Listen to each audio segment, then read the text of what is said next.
अब दोस्तों एक बढ़ाना आवाज कौन बड़ी सिंधु घाटी सभ्यता जो है, इस सिंधु घाटी सभ्यता के निर्माता की बात आती है कि इसके निर्माता कौन थे। आवाज को सेट कर, बड़ी नहीं है। अब आप बताओ कौन थे निर्माता। वेरी वेरी गुड, बिल्कुल ठीक है। और फिर आगे बस दो ही बताएंगे क्या? ओके, तो इसका मतलब मैंने आपको निर्माताओं में दोनों मत बता दिए। दो मत हैं इसमें, दोनों मैंने आपको बता दिए। एक तो है कि शायद विदेशी निर्माता थे इसके, एक बात तो ये हो गई। दूसरा बात ये हुई कि भारतीय लोग ही इसके निर्माता थे। हैं? इतनी बढ़ेगी तो मरवाएगा तो फिर 12 घंटे मेरे को क्लास लेनी है, तो फिर मैं तो होलिया निकाल और क्या इसमें नहीं, दूसरी ओर है ना, इसको पूरा कर दे तू। इसमें इसका मतलब मिस्टेक है। तो एक बात बताओ, विदेशी निर्माताओं में कौन कौन से लोगों ने समर्थन किया? शाबाश बेटा, वेरी गुड। बता, विदेशी निर्माता बताने वाले विदेशी कौन कौन है? जॉन मार्शल और मार्टिन व्हीलर। ओके, ये तो विदेशी हैं प्यारे बच्चों। तो सिंधु घाटी सभ्यता, इसको थोड़ा ठीक कर, थोड़ा प्यार से मना ले।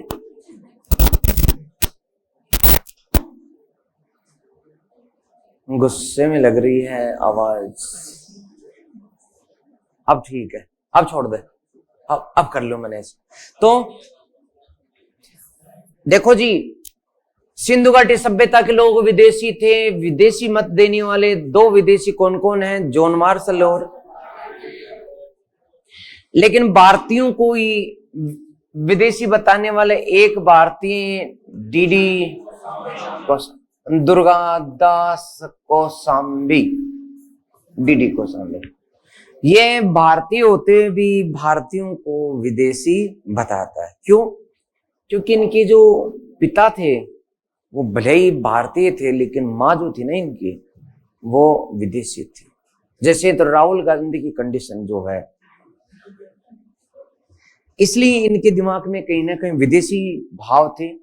तो बाकी भारतीय सिंधु घाटी सभ्यता को भारतीय लोगों के सभ्यता बताने वाले, अपनी कालीबंगा की खोज करने वाले अमलानंद, और दूसरे कौन? धर्मपाल अग्रवाल। ओके, इन दोनों ने भारतीयों को भारतीय बताया, इन विदेशियों ने भारतीयों को विदेशी बताया, इस भारतीय ने भारतीयों को विदेशी बताया। ओके, अब आपको कौन सा जचता है? आपका मन क्या कहता है? डीपी अग्रवाल वाला बताओ ना प्लीज। ये मन कर रहा है आपका या फिर ये मन कर रहा है? आपके मन डाकण कौन कहते?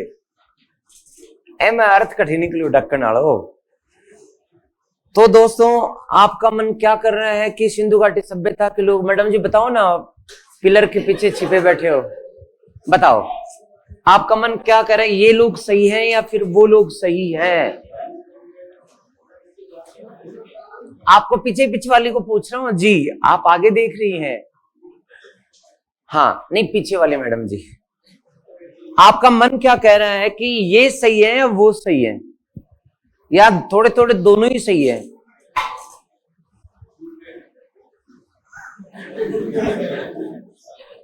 हे बगल वाली, तू बता दे। कछु ना पता। हाँ जी, विदेश वाले ज्यादा सही है। विदेशी आ जाते थोड़ा ठीक लगता है। नहीं, अरे मैडम जी, इनको सही मानना पड़ेगा, लेकिन किस आधार पे है? हाँ, कार्बन 14 पद्धति और प्लस वहां से निकले कंकालों की प्रजातियां देखेंगे। हमारे मन करने से थोड़ी ना होता है, हमारा मन तो पता नहीं क्या क्या करता है। इसलिए हमें करना होगा दोस्तों कंकालों का अध्ययन, और कंकाल अध्ययन के द्वारा वहां हमें 4 प्रजातियां मिली। कितनी प्रजातियां? 4 प्रजातियां मिली। सबसे ज्यादा कंकाल जो मिले वो मिले भूमध्य सागरीय प्रजाति के। भूमध्य सागरीय प्रजाति जो है, इस प्रजाति के सबसे ज्यादा कंकाल मिले हैं। तो सबसे ज्यादा लोग सिंधु घाटी सभ्यता में इसी प्रजाति के थे। पहले ये प्रजाति यूरोप में रहती थी, यानी आज जो यूरोप के लोग हैं वो तो अलग है, लेकिन पहले यूरोप में इस प्रजाति के लोग रहते थे, भूमध्य सागरीय।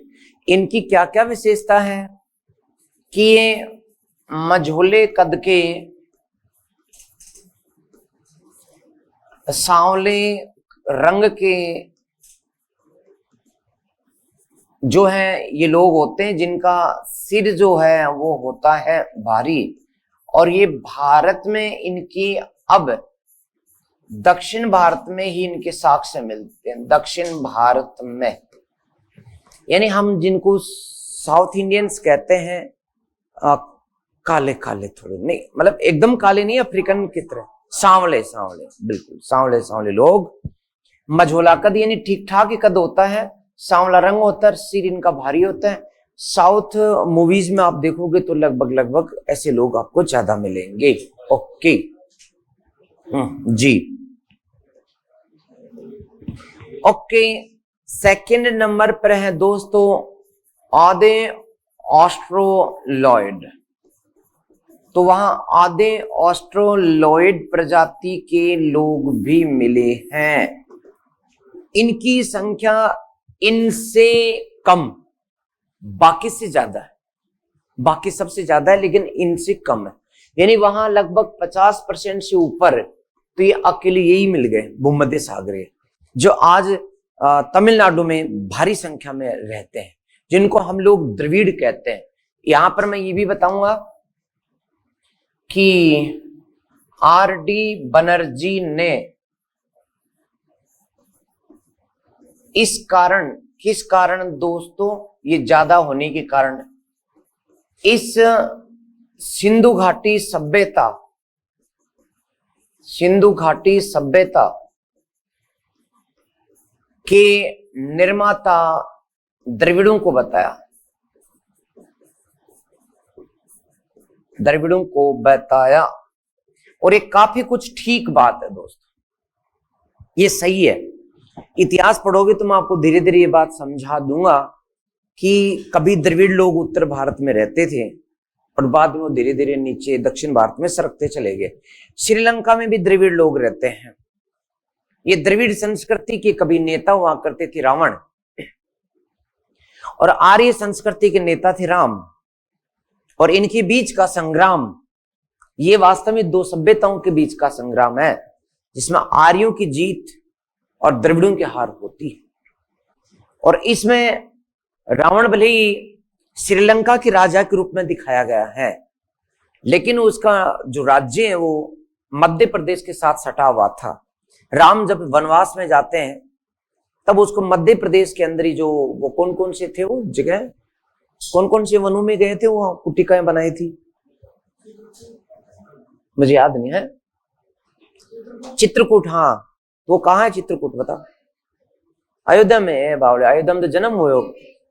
हाँ, यूपी में मिर्जापुर में। और सेकंड नंबर की जो कुटागर साला उनकी थी अहिल्याबाई वाली, वो यूपी में। और इसके बाद में जब वो आगे बढ़े तो एमपी में बाली जो मिला था, बाली, सुग्रीव, वो सारे एमपी की कहानी है। आपको याद है कि रावण की बहन भी थी, मध्य प्रदेश में वो मिली थी, किससे? लक्ष्मण से। अब आप बात समझ लो कि सांवले रंग को थोड़ा काला ही मान लो आप, है ना, हाँ काला, तो वो काली थी, वो गोरा था, इसलिए काली ने गोरे को कहा ब्याह कर ले। गोरे ने कहा कि मैं क्यों करूं, उसने उसका नाक काट दिया। मैं सोचूं कि नाक क्यों काटा था, शायद वो बहुत नकटी थी, वो मानी नहीं, बोले ना ब्याह तो तेरे से करूंगी। इसलिए तो आरडी बनर्जी ने इसी कारण द्रविड़ों को इस सभ्यता का निर्माता बताया, या गिराओ को कहते ना कहते। आधे ऑस्ट्रेलॉइड दोस्तों, ये जो लोग थे आधे ऑस्ट्रेलॉइड, इनमें आप ये मान सकते हैं कि ये स्लिम ट्रिम होते हैं इस धरती के सबसे ज्यादा, दुबले पतले लोग, स्लिम ट्रिम लोग जो होते हैं वो यही होते हैं। इनको कोई वर्जिश करने की जरूरत नहीं है, भगवान इनको स्लिम बनाता है। इनका लगभग लंबा कद होता है, दुबले पतले लोग होते हैं। जैसे कांसे की नृत्यांगना नाची थी कि नहीं,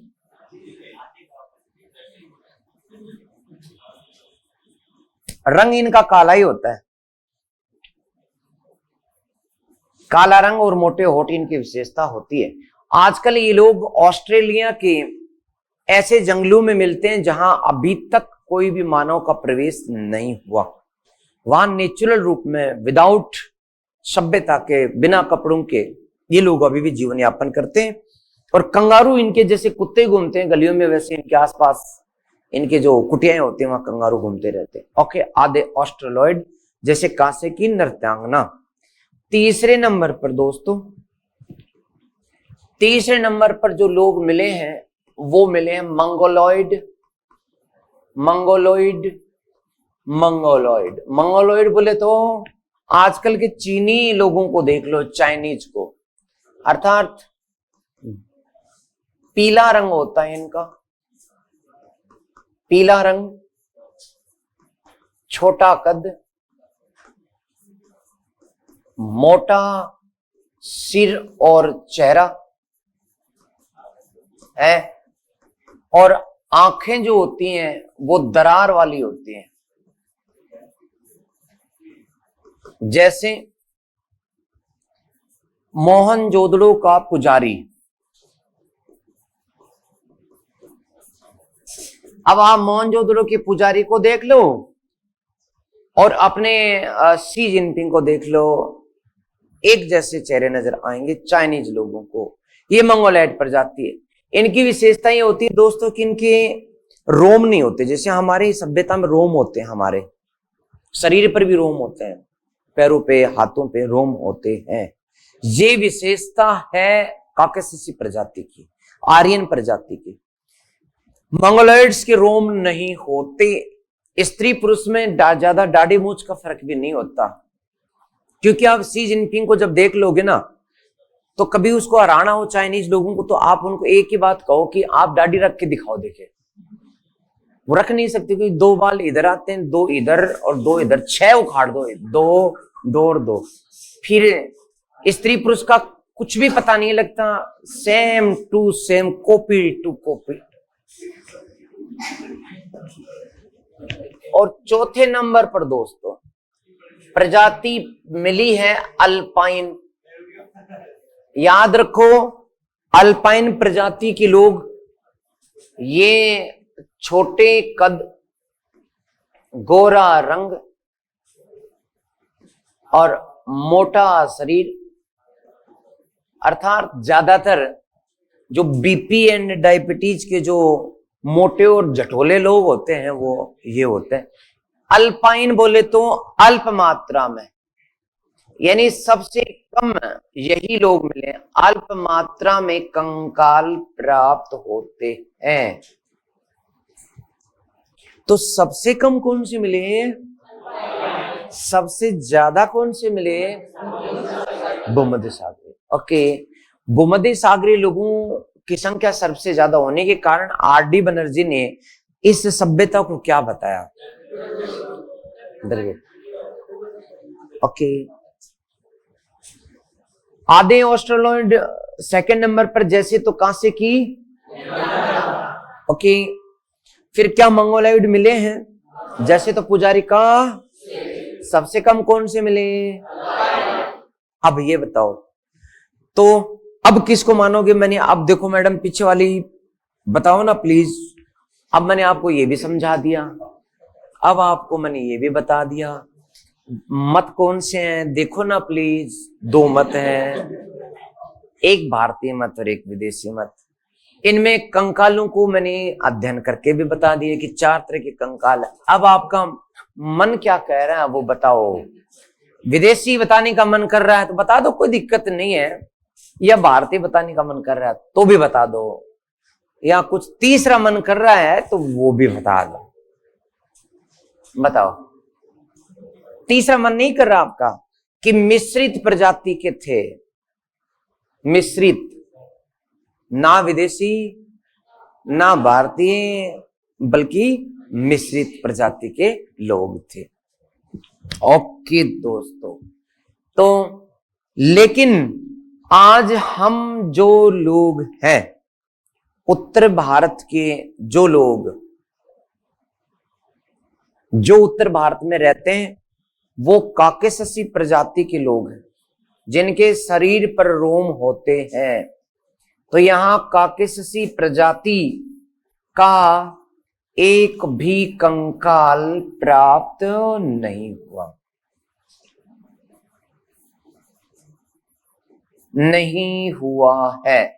ओके, इसका मतलब कम से कम हम लोगों की तो सिंधु घाटी सभ्यता नहीं थी। अब यहां एक रहस्य हो रहा है जो लिखना नहीं है, बस बताऊंगा आपको। कब्रिस्तान एच, कब्रिस्तान खोलो उसको, देखिए एक बार। हाँ, खोदो कब्रिस्तान एच को, हड़प्पा में मिलेगा। हड़प्पा में उसमें क्या लिखा है? ओके, अब इसका वर्णन कराया मैंने आगे, उसको खोलो तो कब्रिस्तान एच में क्या लिखा है? इसका मतलब इसमें हड़प्पा सभ्यता की प्रजातियां जो 4 मिली हैं, उन वो प्रजातियां यहां से नहीं मिली हैं, उनसे अलग प्रकार के लोग मिले हैं, और ये काकेशसी लोग यहां से मिले हैं। लेकिन आगे सुन लो, लिखना मत, यहां मैंने बताया ना आपको। आगे सुन लो, आगे भी क्या लिखा हुआ है? ये इस सभ्यता के पतन के समय का है। ऊपर R37 पढ़ो तो, इसमें हड़प्पा सभ्यता के लोग हैं, हड़प्पा के हैं R37 में। इसका मतलब ये है दोस्तों, दुख के साथ मुझे आपको सूचित करना पड़ रहा है कि, दुख के साथ ये सूचित करना पड़ रहा है कि R37 वाले, ये जो हड़प्पा के ये द्रविड़ लोग जो थे काले रंग वाले, उन लोगों को हमारे पूर्वजों ने मारा है। हमारे पूर्वज यानी कि काकेशसी प्रजाति के जो गोरे रंग के लोग हैं, वो आए थे मध्य एशिया से, आए हैं, और इन्होंने उपजाऊ प्रदेश यानी सिंधु और उसकी सहायक नदियों के किनारे अटैक किया है। और इस आक्रमण में सिंधु घाटी सभ्यता के लोग टिक नहीं पाए, अनेक मारे गए, बाकी भागो, और सिंधु घाटी को छोड़ करके राजस्थान मध्य प्रदेश की तरफ आए। लेकिन पीछे पीछे वो आ गए, क्योंकि उन्हीं लोगों के द्वारा बाद में हमें गणेश्वर, आहड़, गिलूंड जैसी, नलियासर जैसी सभ्यता, ओंजियाना जैसी सभ्यता राजस्थान में मिलती है, मध्य प्रदेश में मिलती है। लेकिन फिर पीछे पीछे वो आर्यन थे, बोलो रुको, फिर बोले भागो रे भागो, और वो द्रविड़ भागते हुए आज आंध्र प्रदेश, तेलंगाना, कर्नाटक, तमिलनाडु और केरल तक पहुंच गए भागते भागते। और उनके पीछे दौड़ते दौड़ते आर्य महाराष्ट्र के मराठों के रूप में पहुंच चुके हैं, कि महाराष्ट्र के मराठों तक आर्य प्रदेश से काकेशसी। प्रमाण इसका यह है कि इस युद्ध के साक्ष्य हमें हड़प्पा से मिलते हैं। हड़प्पा में दोनों की कब्रें हैं, और आर्यों की कब्रें जो मिली काकेशसी वालों की, ये कब्रें हमें पतन के समय की मिली, इसके बाद में पतन हो गया। इसका मतलब ये सभ्यता तो द्रविड़ थी, लेकिन यदि ये बात करेंगे ना तो दक्षिण भारत के लोग जो हैं वो उत्तर भारत के लोगों के सामने लड़ने लग जाएंगे कि तुमने हमारे पूर्वजों को मारा था, अब हम मारेंगे। तो भारत में गृह युद्ध छिड़ जाएगा। और दूसरी बात, आर्य यानी उत्तर भारत के जो लोग हैं वो विदेशी साबित हो जाएंगे और दक्षिण भारत के लोग कहेंगे कि लो हमें हमारा पंजाब, राजस्थान और हरियाणा और उत्तर प्रदेश दे दो और तुम यहां से भागो, क्योंकि तुम पहले आए थे, हमारे पूर्वजों को मारा इसलिए तुम जाओ, अब हम कहां जाएंगे। इसलिए इस बात को जितना हो सकता उतना दबाया जाए, इस बात को हो सकता उतना छुपाया जाए, क्योंकि इससे सांस्कृतिक टकराव होने का अंदेशा है। बस इसलिए हर बुक में सिर्फ एक इशारा मिलता है कि हड़प्पा के कब्रिस्तान एच में हड़प्पा से भिन्न लोगों के शव प्राप्त होते। वो भिन्न कौन थे अब बोल जाओ, हमें नहीं पता, बस इतना पता बहुत होता है। ओके, अब मैं लिखा दूं क्या? ठीक है दोस्तों, मुझे तो लगता है ये यूं का यूं उतार लो तो कैसा लगे बताओ। बहुत बढ़िया, बहुत बढ़िया।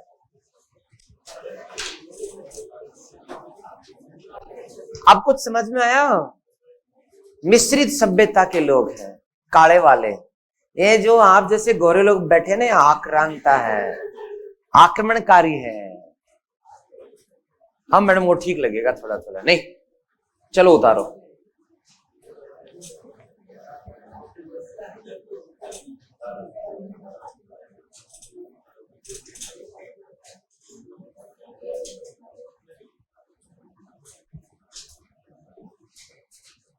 एक तो क्या है कि आप कभी कभी क्लास में आते हो, कभी कभी नहीं आते ना, तो आधा ही समझ में आता है, आधा रह जाए। तो फिर रोज आती तो क्यों नहीं समझ में आया? वो नृत्यांगना नहीं याद आई क्या आपको? सच बताओ, पुजारी का सिर याद नहीं आया क्या? वो किस कलर के थे, कैसे थे? वो देखो, तुलना करो ना, यहाँ पे पुजारी, नृत्यांगना, ये सब यहाँ है। इसलिए मैंने पहले उत्खनन के रूप में आपको बताया था।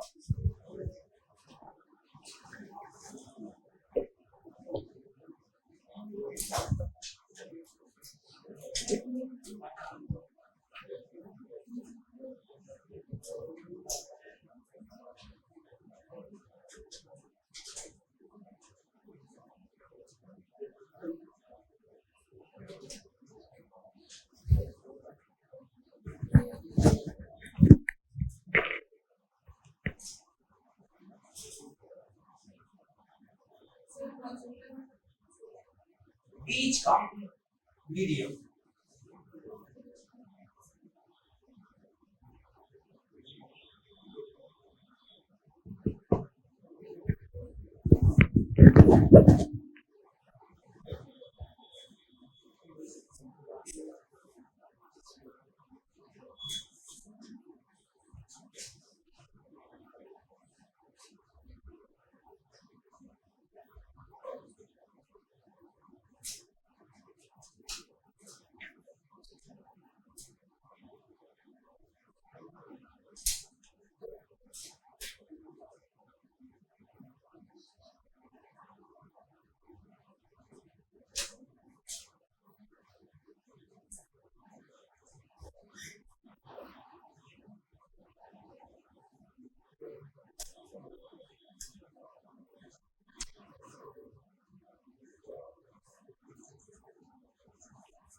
लिख दिया क्या?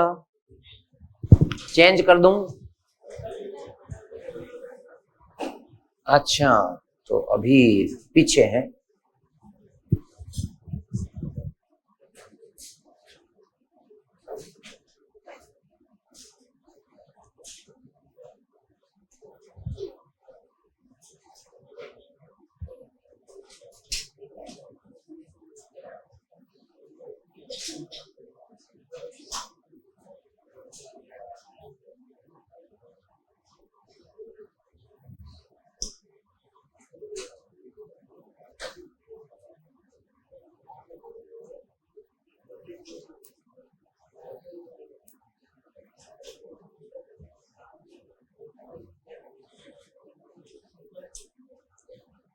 हे महान लोगों, क्या आपने लिख दिया है? आगे बढ़ा दूं? जी।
एक तो मैं ये पूछ रहा था कि आप लोग ये बता दें कि स्पीड बढ़ा दूं क्या थोड़ी सी, या ठीक चल रही है? थोड़ी सी बढ़ा दूं, तो इसके लिए आप लोग लिखने की स्पीड बढ़ाएं।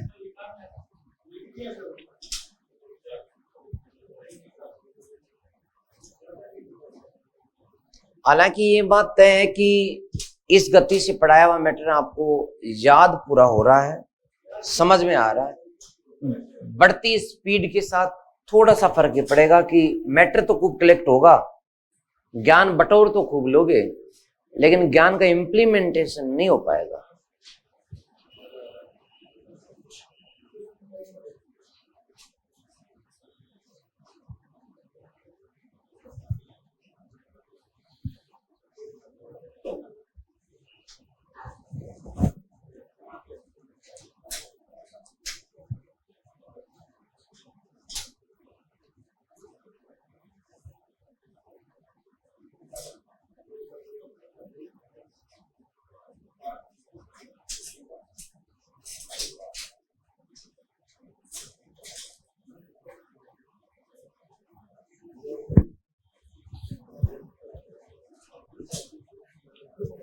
तो माननीय एसडीएम साहब लोगों ने, थानेदार साहब लोगों ने लिख दिया हो तो आगे बढ़ाऊं और बात बताऊं? नहीं? अरे बोल जाओ, लिख रही हो तो। ओके, अब ये बता दो कि इस सभ्यता की विशेषताओं में सबसे महत्वपूर्ण विशेषता क्या है? जब आपके क्वेश्चन आएगा सिंधु घाटी सभ्यता की सबसे महत्वपूर्ण विशेषता क्या है, तो मैं ऑप्शन दे दूं क्या? ये प्रश्न आप प्लीज ठीक कर दो, थोड़ा सा मुझे अच्छा लगेगा। सिंधु घाटी सभ्यता की प्रमुख विशेषता क्या है? ऑप्शन ले लू। ऑप्शन 1 नगर नियोजन। ओके। बी, उनका व्यापार वाणिज्य, उनकी सुंदर शहर,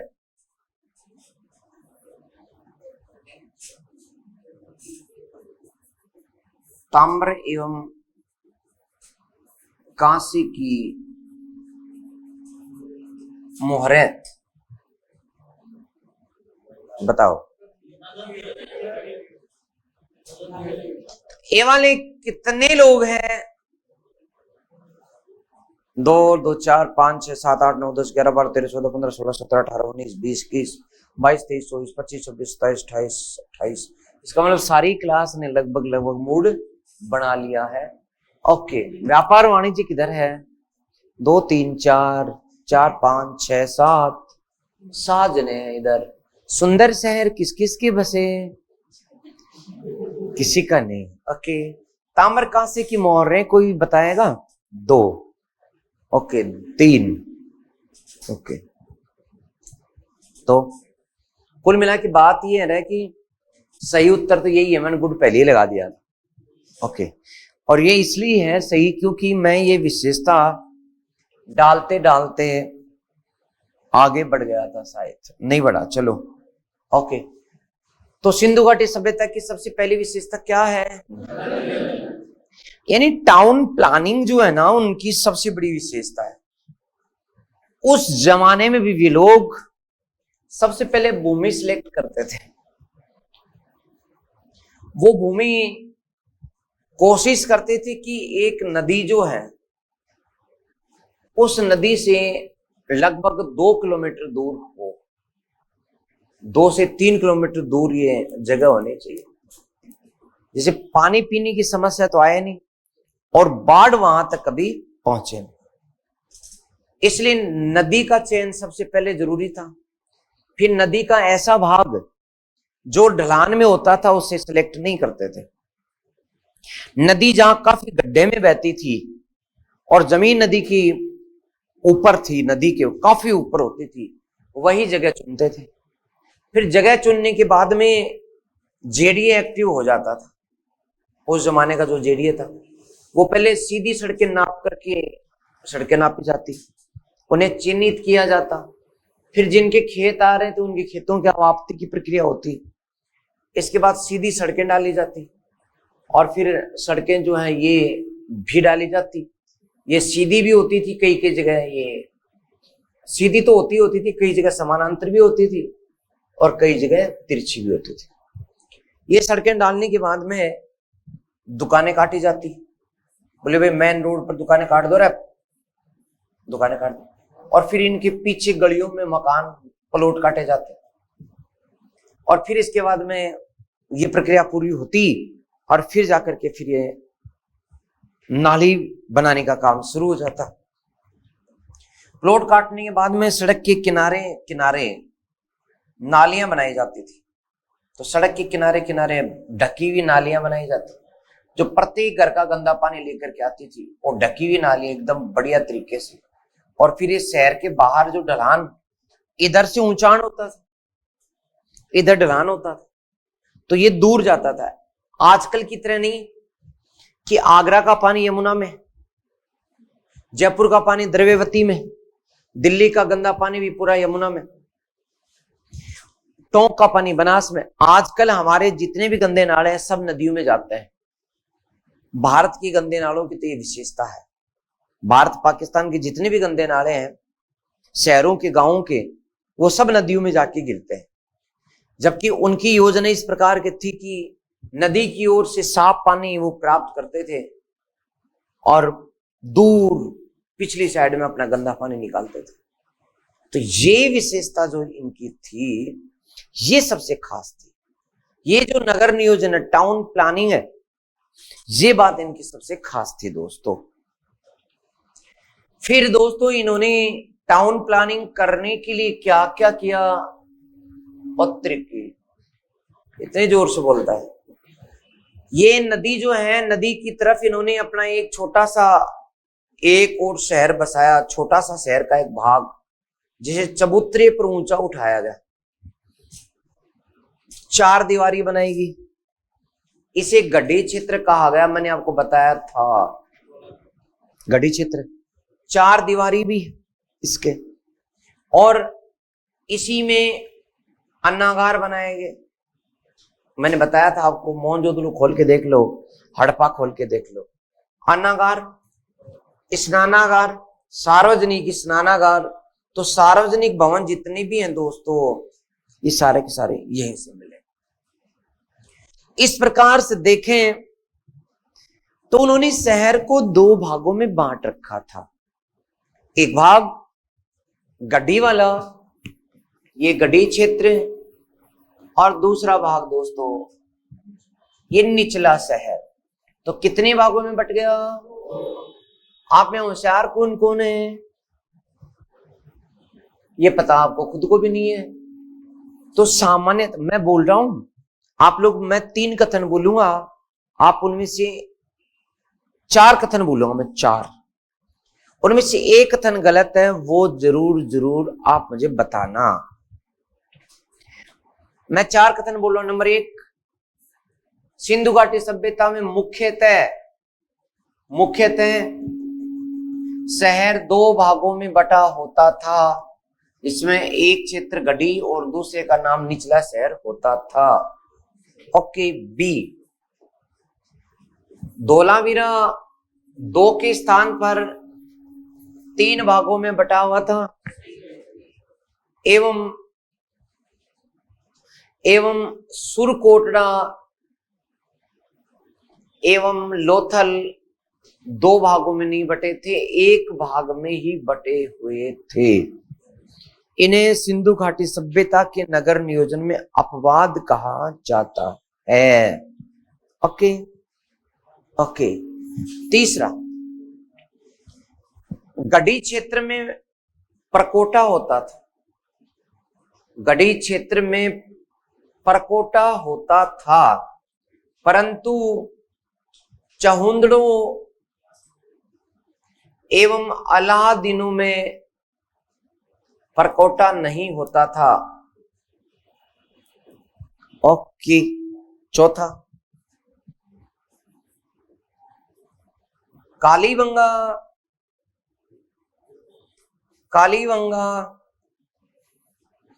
एवं धोलावीरा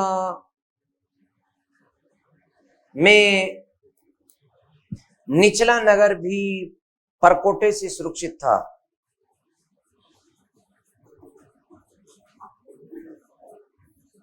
परकोटे से सुरक्षित था। अब इनमें से सही उत्तर क्या है रे बावड़ो बच्चों?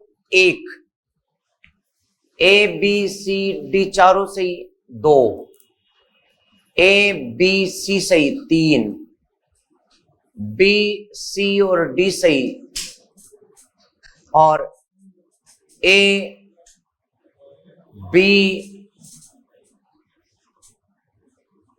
और डी सही। तो आप बताएं मुझे प्लीज।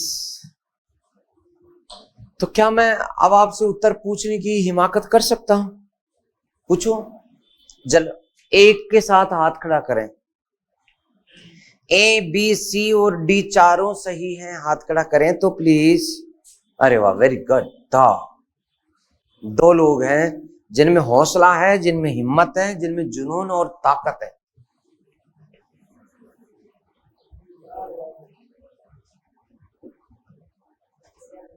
दूसरे में 2, 3, 4, 5, 6, 7, तो 7 बी सी डी के साथ तीसरे ऑप्शन में अभी हमारे साथ जुड़ने वाले विद्यार्थियों की संख्या कितनी है? 2, 3। कितने आदमी थे? वो 2। और यहां कितनी? तुम 3। ओके। और 4 में दो, तीन, चार, पाँच, छह, सात, आठ, नौ, 10, 11, 12, 13, 14, 15, 16, 17, 18, 19, 20, 21, 22, 23, 24, 25, 26। तो 26 में ये मेरे वतन के लोगों, इसका सही उत्तर तो एक है। आप जरा सोचो ना प्लीज, तुम्हारी कॉपी में उत्तर मैं निकलवा दूंगा। अभी मैंने बताया, पहले भी आपको लिखा है, मोहनजोदड़ो हड़प्पा का चित्र बनाते समय एक गढ़ी क्षेत्र और एक निचला शहर। तो ये बात तो सबने मान ली, समझ गए कि सभी शहर दो भागों में बटे थे। बट धोलावीरा 3 भागों में बटा था, सुरकोटड़ा और लोथल एक एक भाग में। ये भी मैंने डायग्राम बना करके बताया है आपको, ये भी सही है। फिर गढ़ी क्षेत्र में परकोटा होता था, यानी 4 दीवारी। उस दिन मेरे से किसी लड़की ने ये पूछा था कि सर ये गढ़ किला और दुर्ग में अंतर क्या है, जब मैं गढ़ी क्षेत्र की 4 दीवारी बता रहा था। किसने पूछा था? आपने पूछा था। तो ये देखो, मुझे याद है, तुम्हें याद नहीं है। तो मैंने 4 दीवारी बताई थी कि 4 दीवारी होना बेहद जरूरी है। तो 4 दीवारी होती थी, गढ़ी क्षेत्र में 4 दीवारी होती थी। लेकिन चौंदड़ों की गढ़ी क्षेत्र में और अल्लादीनों में 4 दीवारी नहीं होती, क्योंकि मैंने बताया था कि चौंदड़ों के लोग बड़े बुलंद हौसले वाले थे, जिन्होंने कहा था कि आ जाओ, हम तो खेत में बसेंगे शेखावाटी की तरह। ये भी कहा था, खेत में बसेंगे, खेतों में बसेंगे शेखावाटी की तरह, कि देखेंगे जो चोर आएगा उसे हम घर का काम तो कराएंगे। मैंने ये कहानी भी सुनाई थी आपको।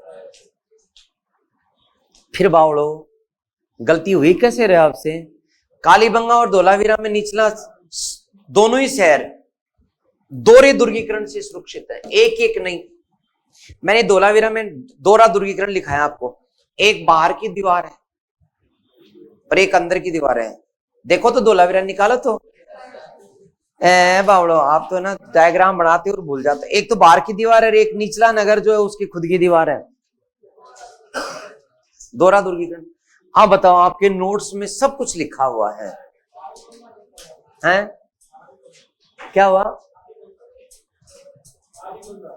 कालीबंगा, चलो कालीबंगा मैंने पढ़ाया नहीं था, लेकिन कालीबंगा में भी दोहरा दुर्गीकरण है।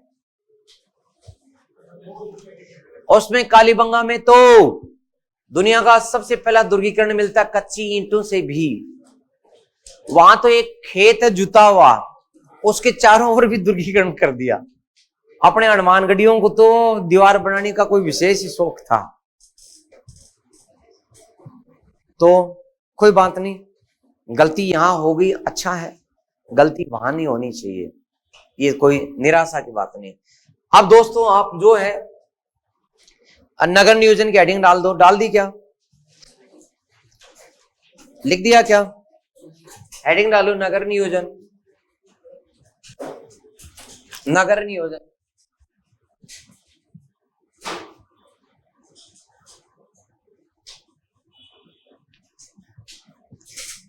हेडिंग डाल दी क्या? ओके। अब इसमें लिखिएगा प्लीज, सिंधु घाटी सभ्यता की सबसे बड़ी विशेषता। सिंधु घाटी सभ्यता की सबसे बड़ी विशेषता, सिंधु घाटी सभ्यता की सबसे बड़ी विशेषता उसका नगर नियोजन है।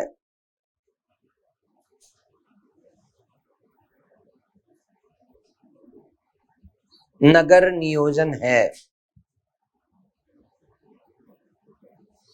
गॉर्डन चाइल्ड महोदय ने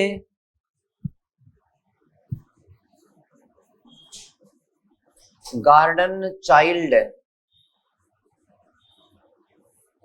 महोदय ने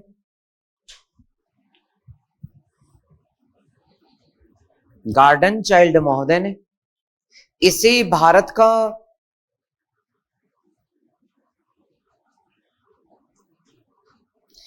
प्रथम नगरीकरण कहा है।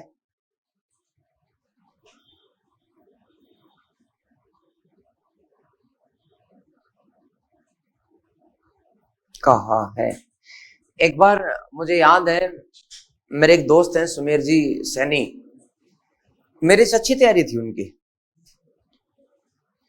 और हम लोग मैथ्स दे रहे थे 2012 वाले आरएस की। तो ये क्वेश्चन जीके में आ गया। वो ज्योग्राफी और संस्कृत उनके सब्जेक्ट हुआ करते थे। 2012 में 2 सब्जेक्ट लेने पड़ते थे, तो संस्कृत और ज्योग्राफी उनके सब्जेक्ट थे। जीके में पूछ लिया था भारत का, ऐसे करके भारत का प्रथम नगरीकरण, आगे था गार्डन चाइल्ड। और दोस्तों 5 नंबर का क्वेश्चन था आरएस मेंस में, 5 लाइन लिखनी थी इस पर। अब ज्योग्राफी के आदमी थे वो मेरे दोस्त सुमेर जी, और ज्योग्राफी में भी नगरीकरण होता है। ज्योग्राफी में भी नगरीकरण है, क्योंकि ज्योग्राफी में आप लोग पढ़ते हो नगरीय जनसंख्या कितनी, ग्रामीण जनसंख्या कितनी, शिक्षित नगरीय जनसंख्या कितनी, नगरीय पुरुष कितनी, नगरीय महिलाएं कितनी। भाई साहब उन्होंने भारत का प्रथम नगरीकरण के नाम से अपने सारे ज्योग्राफी का ज्ञान जो था वो सब परोस दिया। और मेरे को आकर की बड़ी उपेक्षा के साथ में एग्जाम हॉल से बाहर निकले, कहा कि देख ज्योग्राफी ही ज्योग्राफी थी, जीके में हिस्ट्री कहीं नजर आई क्या? मैंने कहा यार नहीं थी, लेकिन एक क्वेश्चन तो था हिस्ट्री का, एक तो 1857 का। बोले हाँ बस वो तो था, वो तो कॉमन है। फिर मैंने कहा कि एक दूसरा और था प्रथम नगरीकरण। बोले नहीं वो ज्योग्राफी का था। यार नगरीकरण तुम्हारी हिस्ट्री में क्या काम है? मैंने कहा भाई साहब हमारे हिस्ट्री में ही काम है, उसमें गार्डन चाइल्ड लिखा था। बोले वो तो ज्योग्राफी का विद्वान है। मैंने कहा नहीं, घर जाके मैंने उसको इतिहास में दिखाया ये गार्डन चाइल्ड, ये पहली नगरीकरण। और संयोग से उसमें उनका सिलेक्शन नहीं हुआ, और फिर उन्होंने वो फील्ड छोड़ दी। आज वो प्रॉपर्टी के जयपुर के बहुत बेदाज बादशाह हैं, ये अलग बात है। मेरा धन उनके सामने एक छींटे के बराबर भी नहीं है। अरबों खरबों धन है उनके पास। मुंबई में भी, जयपुर में कॉलोनियां काटने के बाद बंबई हैदराबाद में भी कॉलोनियां काटते हैं, सिंगापुर में भी उन्होंने कॉलोनी काटनी शुरू कर दी। तो कम से कम उनके पास कोई 5000 लोग काम करते हैं। तो अलग बात है कि वो आज बहुत खुश हैं, लेकिन वो इतने निराश हो गए कि उन्होंने आरएस की तैयारी बंद कर दी। और मुझे हमेशा जब भी मिलते थे 1 साल तक, तो वो कहते थे ये तेरा इतिहास का नगरीकरण मुझे ले डूबा, वरना मैं तेरे से पीछे नहीं रहता। और वो 1.5 नंबर से अटके थे, और ये 5 नंबर का क्वेश्चन था। कर देते तो 3 नंबर उनको मिलते हैं और सिलेक्शन हो जाता है। मेरी तरह यही जयपुर में पापड़ बेल रहे होते, कभी इधर कभी उधर। तो मुझे याद आ रहा है ये क्वेश्चन बहुत इंपॉर्टेंट है, क्योंकि घटनाएं घटित हुई। अब इसके साथ साथ एक बात और सुन लो, यदि भारत का सेकंड नगरीकरण आ जाए तो दोस्तों वो भी ज्योग्राफी में नहीं होगा, इतिहास में ही होगा। भारत में प्रथम नगरीकरण सिंधु घाटी सभ्यता में जो नगर बसे उनको कहते हैं, बढ़िया नगर बसे थे। फिर उनके पतन के बाद में लगभग 1500 साल बाद दूसरा नगरीकरण आया था, जब बौद्ध धर्म, बौद्ध काल बोलते हैं, तब भारत में लोगों ने खेती करनी शुरू कर दी थी, स्थायी जमीन पर बस गए थे, नहरें निकाल ली थी, और तब उन्होंने व्यापारिक केंद्र के रूप में नगर बसाए थे, जिसमें पाटलिपुत्र, राजगृह, मथुरा, चंपा, उज्जैन ये नगर बसे थे। उसको सेकंड नगरीकरण कहते हैं। फिर दोस्तों गुप्त काल और राजपूत काल में फिर नगरों का पतन हो गया, क्योंकि राजपूत काल में छोटे छोटे राज्य थे।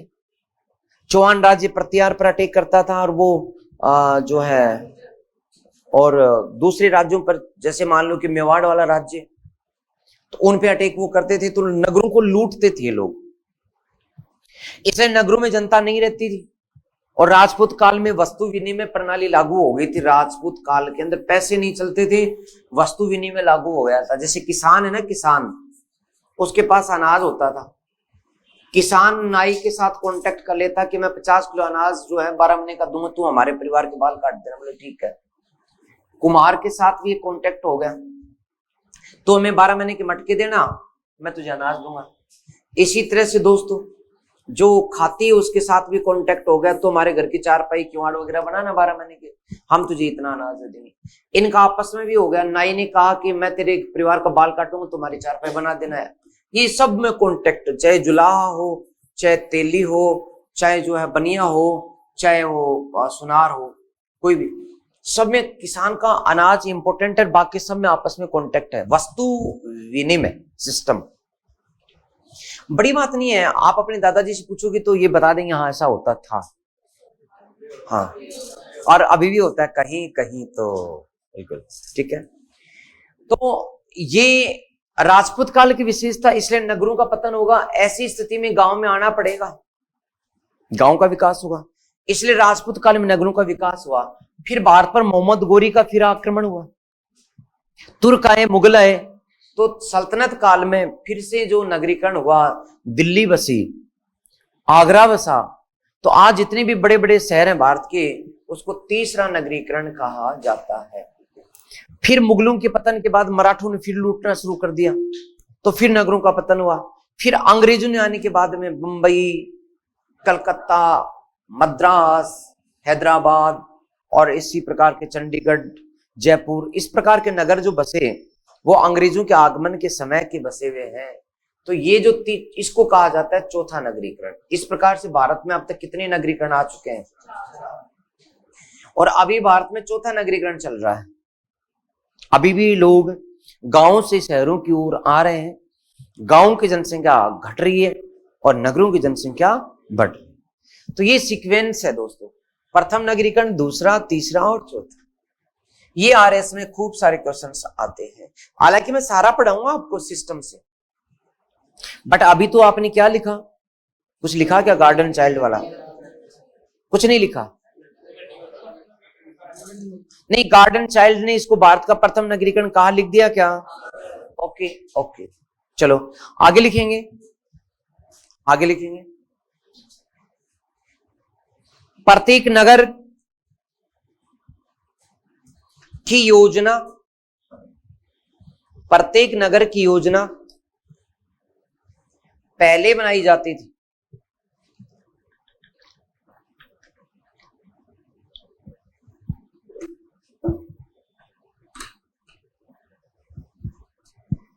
प्रत्येक नगर की योजना पहले बनाई जाती थी, सड़कें बनाई जाती थी,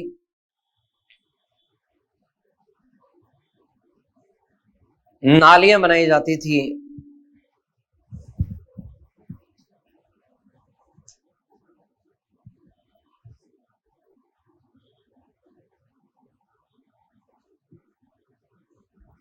बाद में मकान बनाए जाते थे।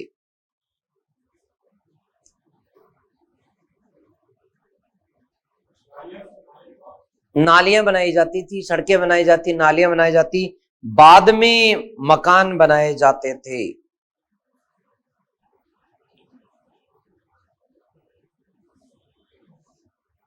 ओके, आगे लिखें। सामान्यतः सभी सिंधु नगर, सामान्यतः सभी सिंधु नगर दो भागों में बटे होते थे।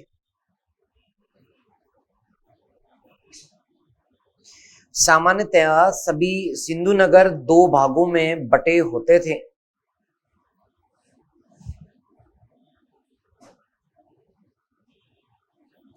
परंतु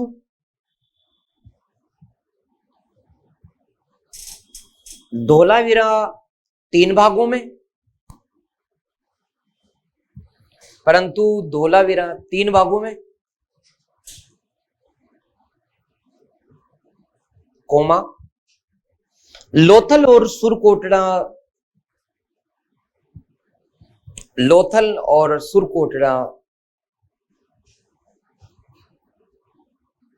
एक ही भाग में बसाए गए, एक ही भाग में बसाए गए।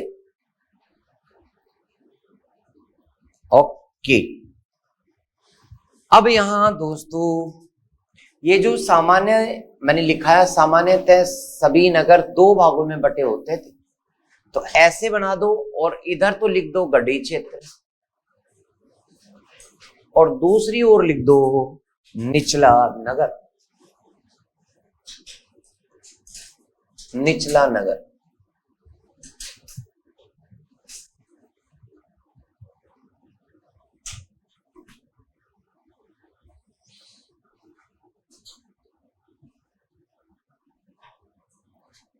ओके।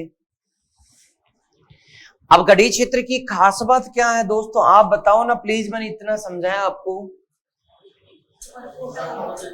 एक तो परकोटा होता था, ओके, लेकिन कहां कहां परकोटा नहीं हुआ? एक दोस्तों चहुंदड़ो और एक अलादीन। अलादीन दोनों अपवाद हैं जहां गढ़ी क्षेत्र में भी परकोटा नहीं। ओके। दूसरी विशेषता, यहां पर कैसे भवन मिले हैं, लोगों के रहने के लिए या सार्वजनिक? सार्वजनिक का मतलब है सरकारी, सरकारी भवन यहां पर मिले हैं जो सभी लोगों के काम आ सके। ज्यादातर सभी जगह अन्नागार जरूर मिला, क्योंकि शहर को खिलाएंगे तो अन्ना, तो अन्नागार सभी जगह मिला, लेकिन सुस्पष्ट रूप से अन्नागार हड़प्पा, मोहनजोदड़ो, चहुंदड़ो एवं दोस्तों इसके साथ साथ जो है कालीबंगा से हमें स्पष्ट अन्नागार के साक्ष्य प्राप्त होते हैं। कालीबंगा का अन्नागार जो था वो मोटे मोटे मटकों में रख करके बनाया जाता था, बड़े बड़े मटके, 3-4 आदमी मिलके उठा सकते हैं, 50 किलो एक मटके में अनाज आ जाता था। फिर है क्या पता उस जमाने में अकेला ही उठा लेते होंगे, लेकिन आपकी हमारी तो बस की बात नहीं है। पहलवानी करने के लिए, दिखाने के लिए, देख एक मटका तो तू भी उठा ले, मैं भी उठा लो, लेकिन उठाकर सिर पर तो नहीं हो सकते ना मटके को।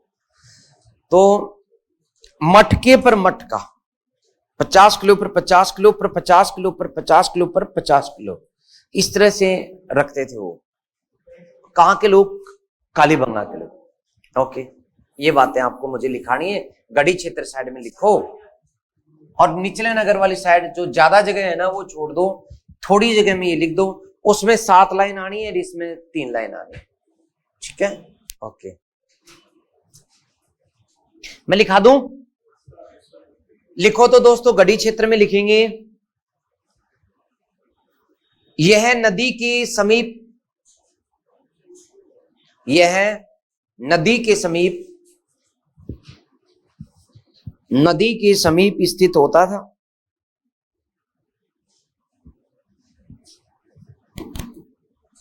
नदी के समीप स्थित होता था। इसके चारों ओर, इसके चारों ओर एक परकोटा,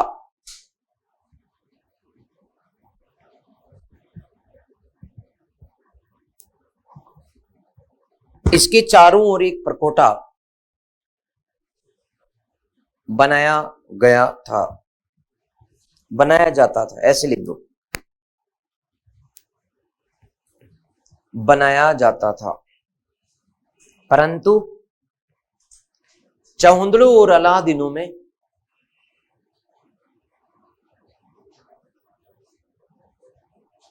चौंदरों और अलादीनों में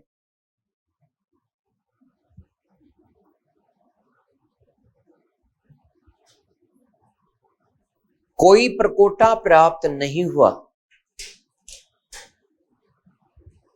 चौंदरों और अलादीनों में कोई परकोटा प्राप्त नहीं हुआ।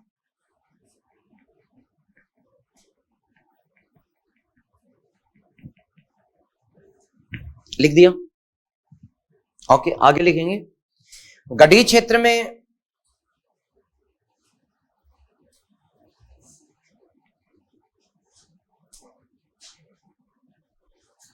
सार्वजनिक या सरकारी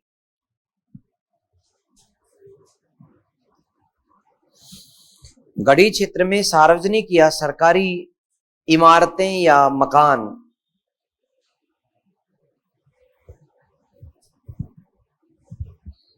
प्राप्त हुए हैं।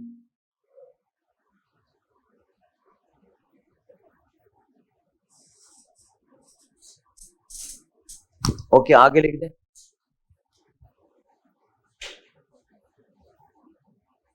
सभी नगरों में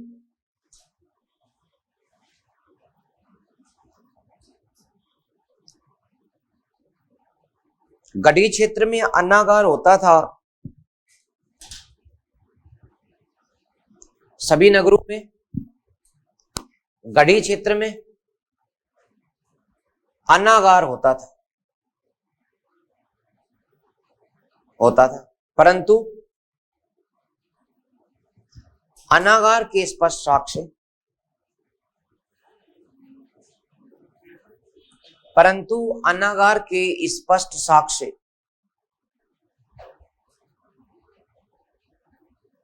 स्पष्ट साक्ष्य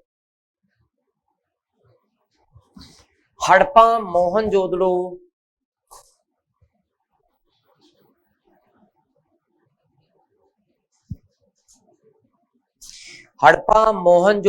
कालीबंगा और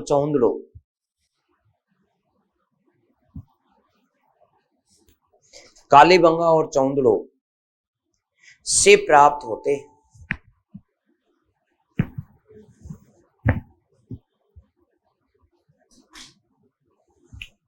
ओके, अब निचला नगर साइड में आ जाओ दोस्तों। निचला नगर साइड में लिखेंगे, निचला नगर बोले तो किनका है, सार्वजनिक या आम लोगों का? जी आपका और हमारा घर जहां होगा आम लोगों का, तो लिख दो इसमें, यहां जन सामान्य के आवास, यहां जन सामान्य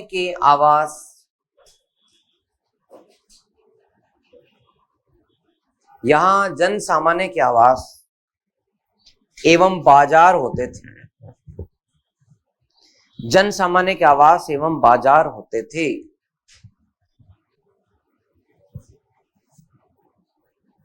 ओके, अब ये बताओ कि इसमें परकोटा मिला है, इसमें परकोटा होता था क्या? इसमें परकोटा नहीं होता था, बट दो जगह मिला, लोथल और धोलावीरा। वेरी गुड, शाबाश। तो लिखें दोस्तों, दूसरी लाइन लिखेंगे निचले नगर में, परकोटा नहीं होता था परंतु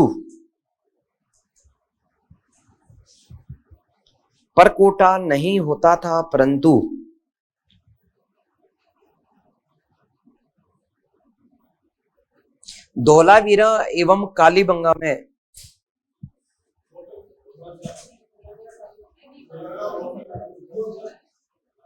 लोथल में तो एक ही है ना, अलग से है ही नहीं सिस्टम। अब उस एक कालीबंगा है, एक है धोलावीरा, जिसमें निचला नगर है वो दो दो दीवारों से बनाया गया। हाँ, तो लिखो, तो क्या बताया था मैंने, धोलावीरा और कालीबंगा से परकोटा प्राप्त हुआ है।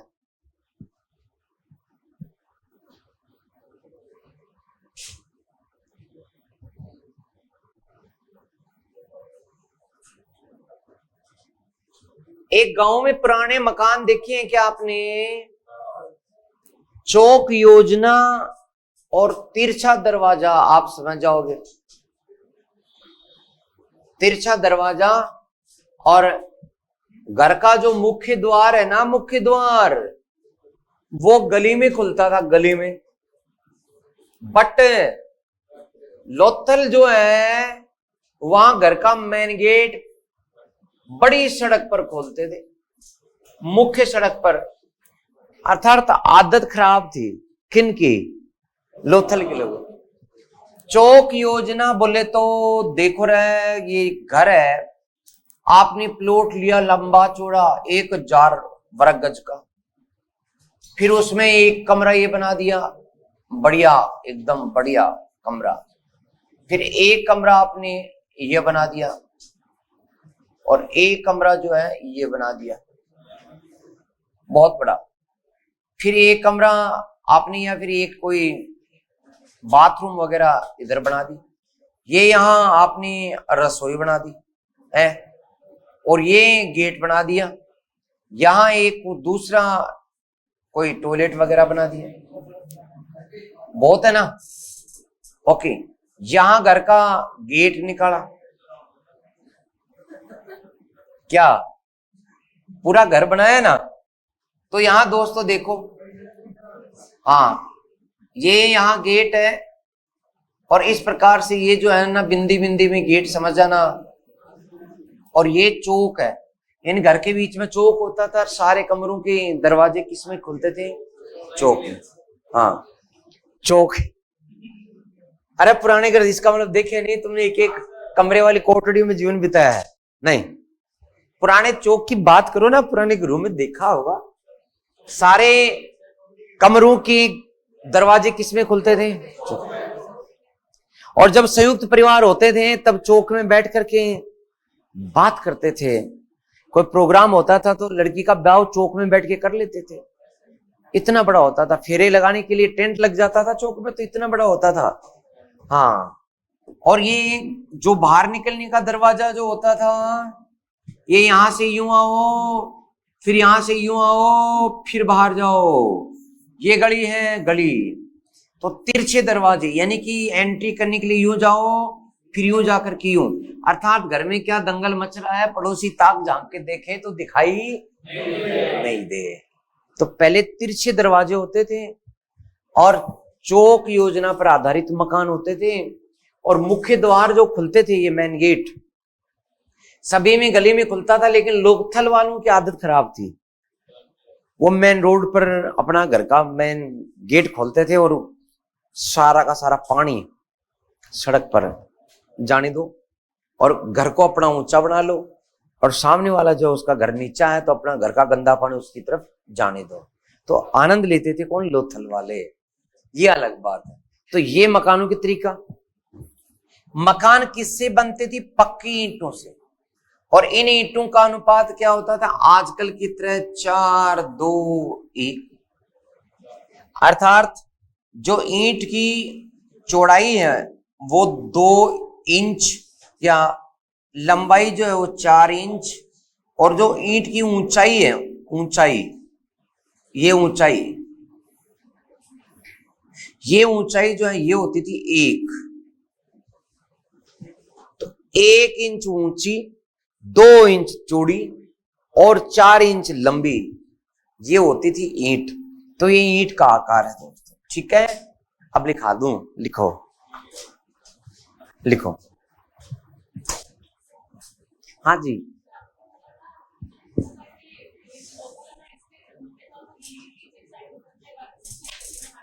गली में। और लोथल में क्या था कि मुख्य द्वार है ना, मेन गेट। जैसे मान लो अपनी ये सड़क है ना बेटा, ये मेन रोड होगी ना, और ज्यादातर घरों के दरवाजे आप देखोगे तो इनके साइड की जो गलियां है ना, उन्हीं गलियों में गेट खुले मिलेंगे और सड़क की तरफ दुकानें मिलेंगी। लेकिन लोथल के लोग जो है ना, वो अपने घर का गेट, यदि इधर भी गली है और इधर यदि सड़क है, तो मेन गेट पर अपना द्वार खोलेंगे, मेन रोड पर अपना गेट खोलेंगे। ये सिर्फ लोथल वालों की बीमारी थी, बाकी तो ठीक था। कालीबंगा में भी था, ये मैं नोट लाऊंगा बेटा लास्ट में। कालीबंगा में भी 2 गलियां ऐसी हैं जिन्होंने नालियां तो लकड़ी की बनाई, लेकिन घरों के गेट जो है वो मुख्य सड़क पर खोले। ये भी मैं बताऊंगा, लिखाऊंगा, ठीक है। लिखो। अभी तक क्या क्या लिख दिया था? ये वाली बात नहीं लिखी, लिखो। नगरों में मकानों का निर्माण, नगरों में मकानों का निर्माण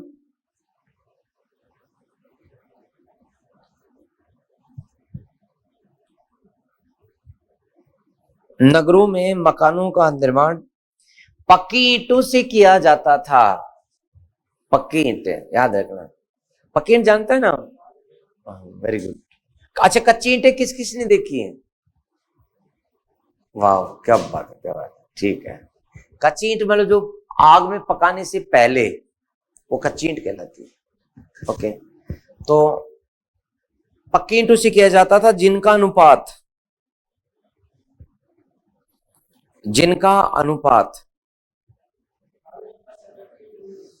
पक्की और कच्ची दोनों मिली।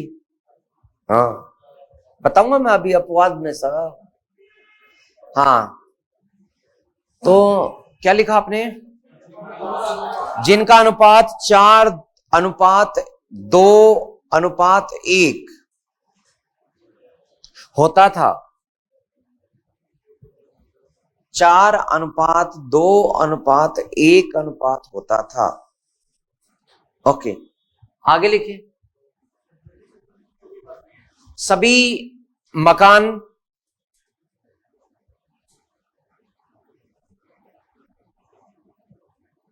सभी मकान। चौक योजना पर आधारित,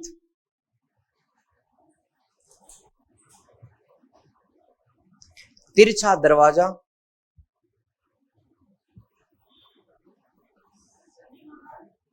चौक योजना पर आधारित। चौक को अंग्रेजी में क्या कहते हैं रे? डॉकयार्ड तो बेटा बंदरगाह। अंग्रेजी मीडियम के कौन कौन से हैं? शाबाश बेटा बता। घर में जो आंगन होता है उसको क्या बोलते हैं? अच्छा ओके, कोर्टयार्ड। ओके, है डाइनिंग हॉल तो हॉल होता है, वो तो अलग है। आजकल कहाँ होते हैं बेटा? होते ही नहीं है ना चौक। कहाँ शहरों में चौक बचे हैं? 100 गज के अंदर तो पूरा मकान बना लेते हैं, और पहले 500 गज का तो चौक होता था। हाँ ओके, छोड़ दो इस बात को, आगे लिखें। घरों के द्वार मुख्य, सॉरी, घरों के द्वार गलियों में खुलते थे। घरों के द्वार गलियों में खुलते थे। घरों के द्वार गलियों में खुलते थे।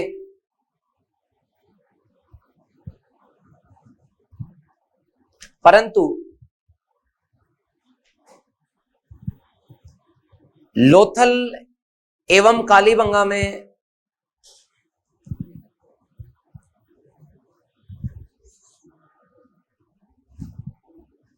लोथल एवं कालीबंगा में घरों के द्वार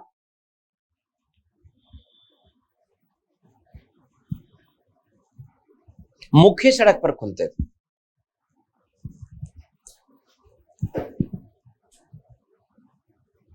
घरों के द्वार मुख्य सड़क पर खुलते थे।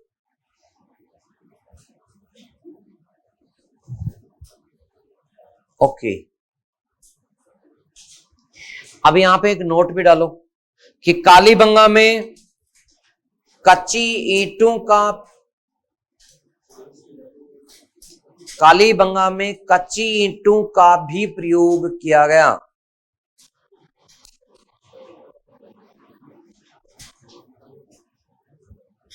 कालीबंगा में कच्ची ईंटों का भी प्रयोग किया गया।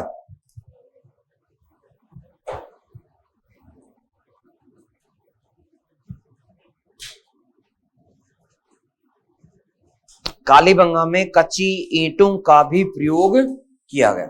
ओके, अब दोस्तों लास्ट लाइन लिख देंगे निचला नगर की, आखिरी बिंदु। सभी नगरों में विकसित और ढकी नालियां, सभी नगरों में विकसित एवं ढकी हुई नालियां, नालियां या जल निकास प्रणाली, या जल निकास प्रणाली, सभी नगरों में ढकी और विकसित नालियां या जल निकास प्रणाली मिलती है।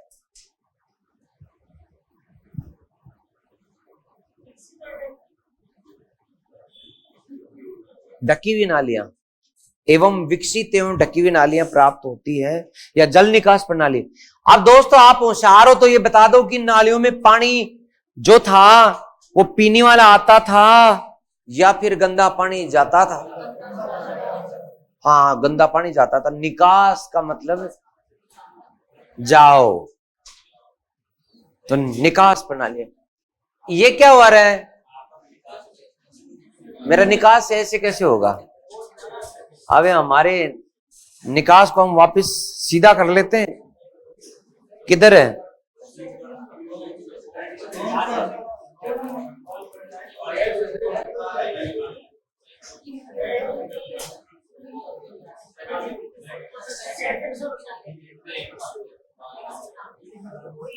तो ये अपने आप आता क्यों है? अरे गर्मा जाता है दिमाग इसका।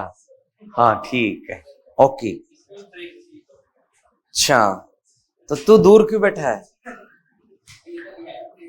ओके दोस्तों, अब लास्ट बात मैंने वो आपको कालीबंगा वाली लिखाई है, कौन सी लिखाई है?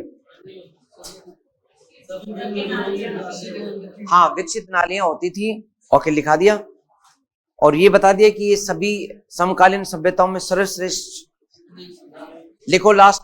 ये जो नाली व्यवस्था है ना, ये नील नदी की सभ्यता, मेसोपोटामिया की सभ्यता, चीन की सभ्यता में नहीं पाई जाती। सिर्फ कहां पाई जाती है? तो इसको कैसे लिखोगे बताओ? मैं लिखा दूं? विकसित नाली व्यवस्था, नोट डालो रे, नोट, NOT, नोट। विकसित नाली व्यवस्था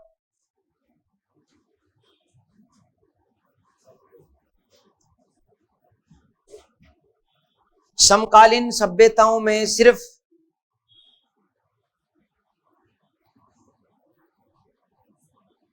समकालीन सभ्यताओं में सिर्फ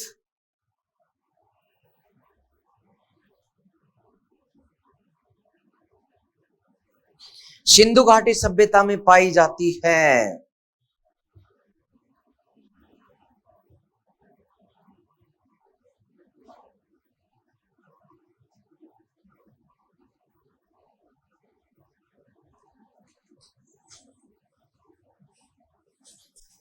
ओके, दूसरी विशेषता क्या है बता दूं मैं पहले? नगर नियोजन तो पूरा हो गया। दूसरी विशेषता है इनकी मूर्तियां, बहुत अच्छी अच्छी मूर्तियां मिली। अब मूर्तियों की भले ही नाक नक्श अच्छे नहीं है, लेकिन बनाने का ढंग जो था वो बहुत अच्छा है। क्योंकि उस जमाने में लोगों के आदर्श वही होते थे जो उन्होंने देखा।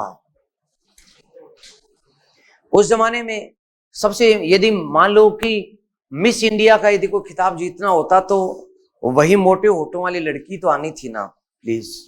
क्योंकि उस समय ये वर्तमान प्रजाति तो थी नहीं, और जो प्रजाति थी उनमें वही मोटे होठ और बाहर निकली हुई दांत वाली लड़की सबसे सुंदर होती थी, जिसका रंग भले ही कितना भी काला हो, लेकिन चूड़ियां सफेद पहने होती थी।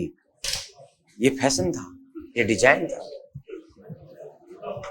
हाँ, तो दोस्तों अगली विशेषता है मूर्तिकला। हेडिंग डालेंगे मूर्तिकला। तो आज आप हंस क्यों रहे हो? मेरी एक बात समझ में नहीं आई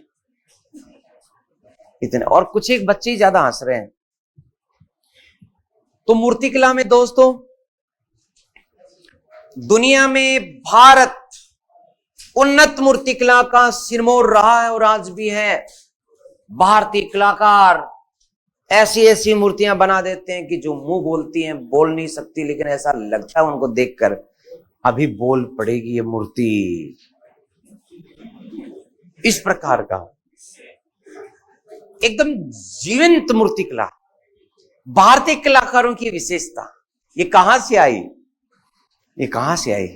हमारे यहां गौतम बुद्ध की मूर्तियां, गांधार कला की मूर्तियां, मथुरा कला की मूर्तियां, मंदिरों में गुप्त काल और राजपूत काल में बनाई हुई मूर्तियां, जो कि इतने शिद्दत से बनाई गई कि जिनको देख करके लगता है कि कलाकार कितना विशिष्ट रहा होगा। जब कोई कंप्यूटर नहीं था, कोई मशीन नहीं थी, सिर्फ छेनी और हथौड़ी के बलबूते इतनी विशालकाय मूर्तियां जिनको विश्व मानता है, स्वीकार करता है। याद हो तो भारत का सबसे बड़ा मंदिर कौन सा है? ये भी नहीं पता आपको? तो खजुराहो में रह बावड़े, तेरा दिमाग खजुराहो में अटका रहता है। दक्षिण में है और उसका नाम है वृहदेश्वर मंदिर, तंजौर में प्राप्त हुआ है। चोल राजा राजराज ने बनवाया था, और उसमें जो शिवलिंग है वो 3 मंजिल बिल्डिंग के बराबर है। जो मुख्य मंदिर की मूर्ति है ना, वो 3 मंजिला है, और वो मंदिर 17 मंजिला बना हुआ है उस जमाने का। इतना बड़ा मंदिर, और उसकी जो मूर्ति है उसको विश्व धरोहर में शामिल किया गया था सबसे पहले आजादी के बाद। दुनिया देखने आती कि एक कलाकार ने इतनी बड़ी मूर्ति को किस प्रकार से गढ़ा होगा, कि गढ़ते गढ़ते पिछला हिस्सा अगले हिस्से से पीछे जाकर के भी उसने नाक नक्श बनाने की कोशिश की। एक ही आंख को, जो एक इधर है, एक शिवलिंग पर पीछे की साइड में, बीच में नाक दिखाई नहीं दे रहा उसको।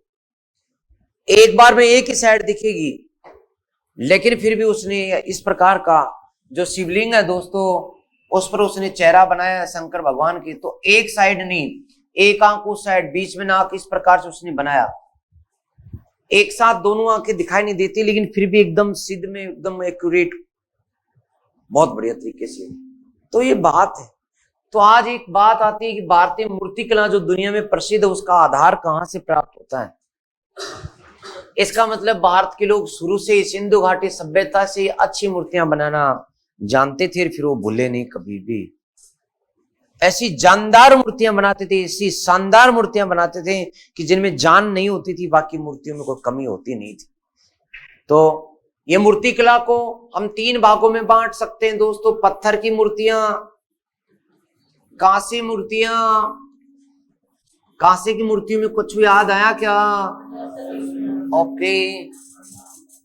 और दोस्तों तीसरी कौन सी? मिट्टी की मूर्तियां, जिन्हें हम क्या कहते हैं? मरण मूर्तियां। राजस्थान में मरण मूर्तियों के लिए कौन सा गांव प्रसिद्ध है? मोलेला। अरे वाह, वेरी गुड, मोलेला, मोलेला। तो इन तीनों में यदि देखें तो पत्थर की मूर्ति में आप मुझे बताएंगे कि मोहनजोदड़ो से मिली क्या पत्थर की मूर्ति? अरे वाह, किसका सिर? ओके। दूसरा मैंने हड़प्पा से भी आपको लिखाया था, यहां सिर विहीन धड़ मिला है। सिर विहीन धड़ लिखाया था क्या? ओके, ये 2 मिले हैं यहां से, और अन्य स्थानों से भी मिली। कांसे की में एक तो है मोहनजोदड़ो में कांसे की, और एक कालीबंगा से प्राप्त हुई है। अन्य रथ वगैरह भी प्राप्त हुए हैं, याद हो तो। दैमाबाद। किस किस का रथ मिला? रथ चला था मनुष्य, सॉरी, भैंसा, गैंडा, हाथी, और हाँ, और सांड, बिल्कुल, बैल। और मिट्टी की मूर्तियां तो सभी जगह से मिली, लेकिन दुख की बात ज्यादा यही मिली। सर्वाधिक मूर्तियां कौन सी मिली? और इन मूर्तियों में सबसे ज्यादा किसकी मिली? बैल यानी कि वृषभ। और इनमें भी किसकी मिली है? वृषभ। ओके। बट मनुष्य की जो मूर्तियां मिली ना, उन मनुष्य की मूर्तियों में मानव में अर्थात नर मनुष्य की मूर्ति, पुरुषों की मूर्तियां बहुत ही कम मिली हैं। जितनी भी मिली हो, किन की मिली है? महिला मूर्तियां मिली है। इस प्रकार से महिला मूर्तियों की संख्या देखकर यह तय है कि महिलाओं की चलती थी। पुरुष बहुत कहता था कि मैडम प्लीज बनवा दो ना एक, तो ठीक नहीं, हम मालिक हैं। और उद्घाटन करने में आजकल उद्घाटन नेताजी करते हैं ना, तो मूर्तियां किन की हैं? नेताजी की। महिलाओं की कम है। पहले महिलाएं ने उद्घाटन करती थी, पुरुष कहता था कि एक तो बनवा दो ना। फिर वो महिला कहती थी कि ना 12 महीने काम कर, सुबह उठ करके झाड़ू पोछा टाइम पर कर लिया करो, और चाय बनाकर मेरे को जगा दिया कर, बाद में देखूंगी। तो फिर जाकर, तो इस आधार पर ही अनुमान लगाया गया कि मोहनजोदड़ो का समाज कैसा था। बहुत इंपॉर्टेंट बात है, किस आधार पर स्पष्ट होता है कि सिंधु घाटी सभ्यता का समाज मात्र सत्तात्मक था? तो सर्वाधिक महिला मूर्तियां पाए जाने के कारण, समझ रहे हो? मिली, लिखाऊंगा अभी, चिंता मत करो। ओके, अब लिखा दो दोस्तों, मूर्तिकला में फटाफट लिखेंगे। क्योंकि मेरा पढ़ाया हुआ टॉपिक है, सभी मूर्तियां मैंने निकलवा दी थी, बस एक जगह लिखना इन सबको। मूर्तिकला में हेडिंग डाल दी गया मूर्तिकला की, तो उसमें लिख दें सबसे पहले 3 भागों में बांटने से पहले ऊपरी ऊपर लिखो। मूर्तिकला को 3 भागों में बांटने से पहले ऊपर थोड़ी सी जगह है, तो आधी लाइन जोड़ दो। भारतीय विकसित मूर्तिकला, भारतीय विकसित मूर्तिकला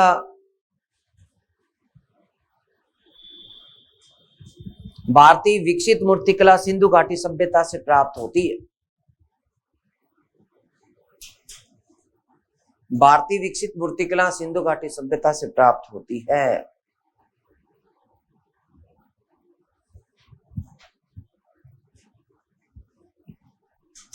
बस अब 3 भागों में बांटो तो पत्थर की मूर्तियां, कांसे की मूर्तियां, पत्थर की मूर्तियां, कांसे की मूर्तियां और मिट्टी की मूर्तियां।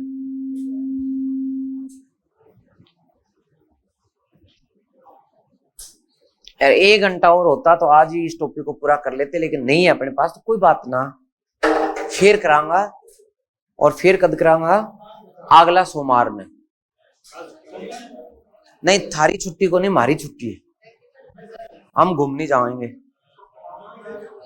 तो गुलमर्ग में, सोनमर्ग में, कश्मीर की घाटी में, थोड़ा उत्तराखंड होते हुए, तो 7 दिन के लिए मैं जाऊंगा आज रात को, और अगले सोमवार को हम पूरा करेंगे। काश 1 घंटा होता तो ये टॉपिक पूरा हो जाता, मजा आ जाता, फिर मैं टेस्ट ले लेता इसका।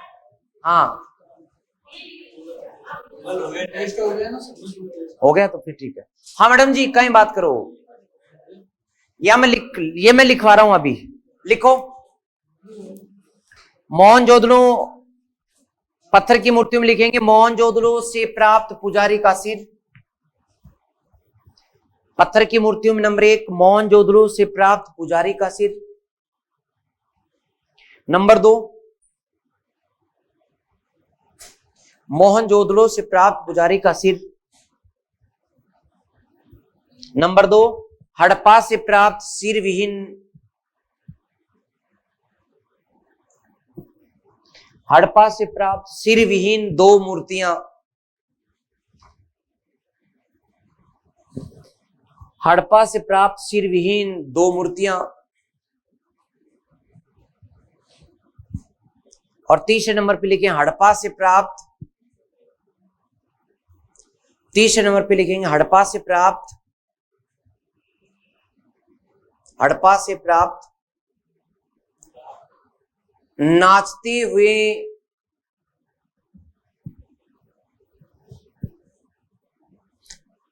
पुरुष की मूर्ति, जिसे नाचते हुए पुरुष की मूर्ति जिसे मार्शल महोदय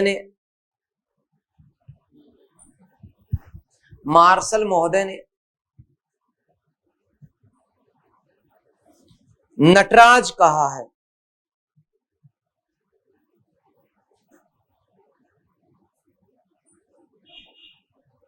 नटराज कहा है।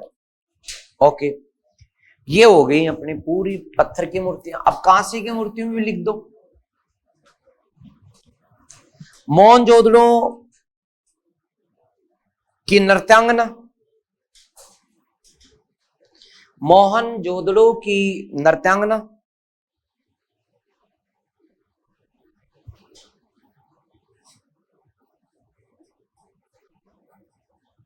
मोहनजोदड़ो की नृत्यांगना। नंबर 2 कांसे वाले में कालीबंगा से प्राप्त वृषभ, कालीबंगा से प्राप्त वृषभ मूर्ति, कालीबंगा से प्राप्त वृषभ मूर्ति। और तीसरा दयमाबाद से,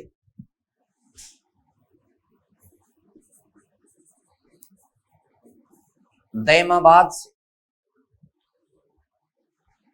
प्राप्त वृषभ रथ चलाता मनुष्य, गैंडा, हाथी एवं भैंसा।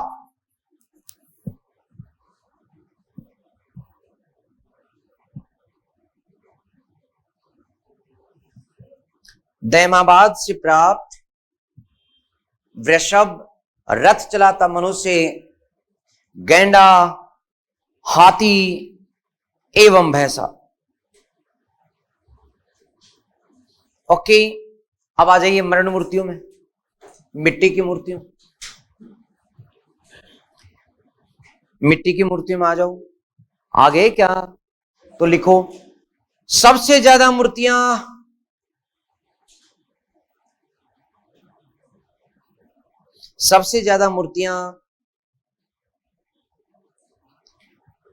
मृण मूर्तियां मिली हैं।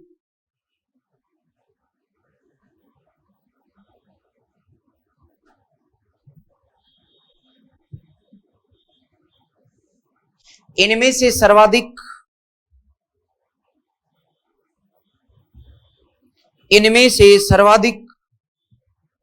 पशु मूर्तियां हैं।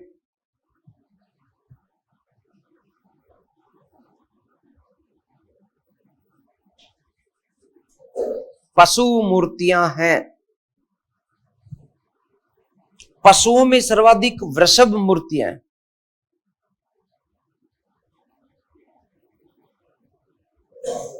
पशुओं में सर्वाधिक वृषभ मूर्तियां।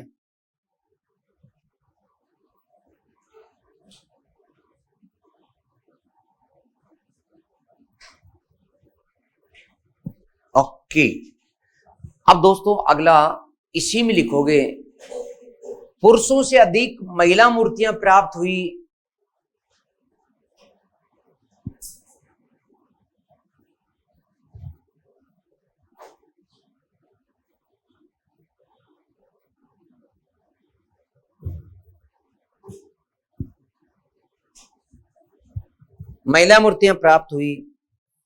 जैसे कालीबंगा सहित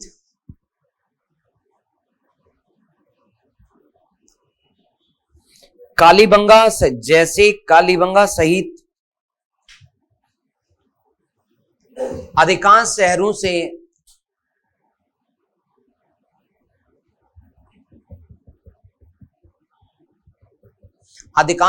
से मातृ देवी की मूर्ति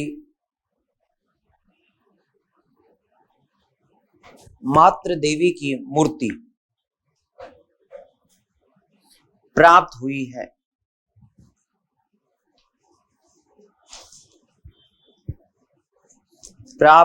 है। ओके, इसी आधार पर कहा जाता है कि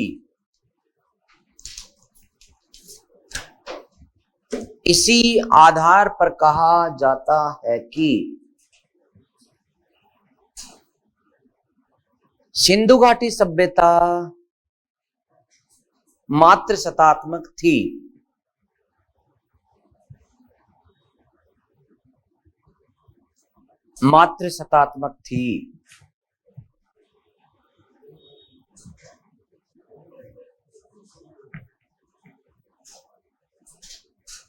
ओके, एक नोट डालो, तीनों में आ जाना चाहिए नोट, कांसे में, पत्थर में और मिट्टी में।